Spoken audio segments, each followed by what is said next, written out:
Okay, well, this is Sean Perry with VintageRocket.com. I'm here at the 2020 NAMM show. We're here in the Gibson booth, and we're standing here with CJ, who last night played at the Ronnie Montrose Remembered concert and was a good friend of Ronnie Montrose's.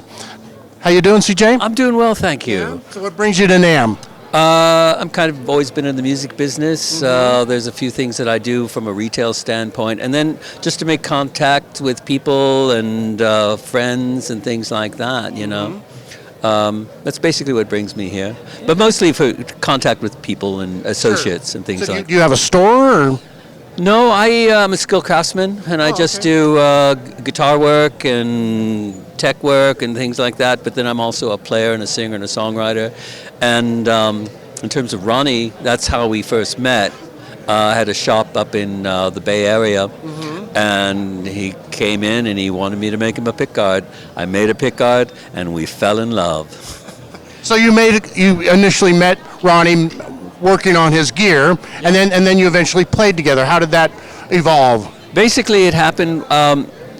His sort of life changed a little bit. My life changed a little bit. He moved to Sierra Madre. I moved down to San Diego. So we kept a kind of a relationship together.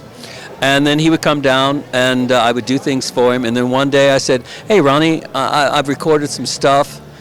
Would you like to hear it?" And he said, "Yeah, sure." And then, you know, it's like a day or two later, he goes, "CJ, we got to do a record together. All I've done is think about your music. All I've done is thinking about your guitar playing. We got to do a record together." And he had just put together a little project studio in his home. And he said, "Hey, you're my guinea pig. We're going to work on this." And I proceeded to go, "Yes, sir, whatever you want." And, you know, I flattered myself, but I'm the only guy that he ever worked with that I said, "What do you want to do?" "I can do that." "Yeah, let's do that. That's a great idea." You know, and we we ended up making about 3 albums together. And those came out? I mean, they're available? Yeah, they're available. Out of These Hands is an album that he wrote and produced, but we wrote songs together, and I always thought it was pretty good. And then we did this acoustic album called Bearings, and then there was Gamma 4. I didn't perform on Gamma 4, but there's a few of my songs on there. Right. But we became really good friends, and just loved writing with the guy. Yeah, I'm familiar with that record, Bearings, actually. Yeah. It's a fantastic acoustic record. Yeah, I was very proud of it. Yeah. And we recorded it right there in his home in Sierra Madre. Fantastic. Well, now you played last night at the tribute. So what did you play? Song-wise or guitar-wise? Song-wise. Song-wise, I played one tune from Out of These Hands. It's called Crossleg. Okay. It's just kind of a screaming, bluesy slide thing. I always play 1.5 from Warner Brothers Presents. Right. That was the song. When he woke up in the morning before he had his coffee, he had to play 1.5 to warm up and just kind of get his day going. Yeah. So I play that. They expect me to play that, and played it on my Orange Gretsch last night. And then I just love Devastation. I thought it was a great album, and I love that song. And that's a song that no one ever plays. They're playing all the Rock Candy and all that stuff, which is great stuff.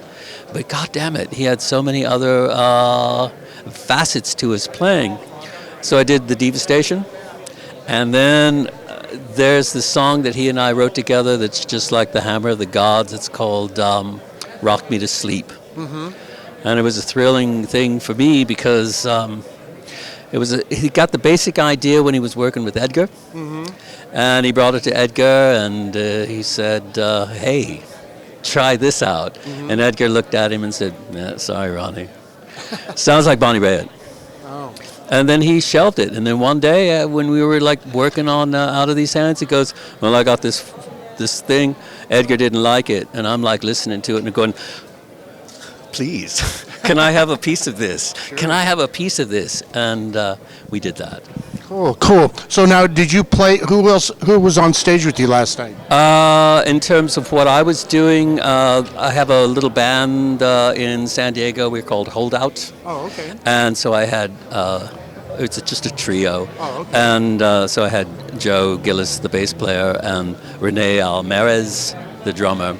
Okay. And beyond that, it's just like the same people, Keith St. John, Brad. George Lynch was there. George was there, yeah. A lot of monster guitar players, right? Guitar players that can smoke the hell out of me. But no one was playing an Orange Gretsch, and no one was playing songs that they wrote with Ronnie. So there you go. Well, there you go. That stands out for sure. So, are you working on any music now for yourself? Yeah, I am. As a matter of fact, I just finished 13 songs that I'm going to put out shortly. I was doing a little work with this guy from Abbey Road Studios called Frank Arkwright, and he mastered these tunes for me, and I'm pretty proud of it. So it's coming out soon. Okay, and do you have a website or someplace people can go find that? It'll be like a Facebook kind of thing, okay. And I used to have a website, but I 86 that. What name would they find that under? They would find it under the CJ Hutchens Band. Okay. In this context, it's got a bunch of people on it, and it's actually got my daughter and one of my sons on it. All right, fantastic. Well, good talking to you, CJ. Great to meet you. Thank you. All righty. And this is Sean Perry with VintageRock.com here at the 2020 NAMM show, signing off with CJ. Thank you.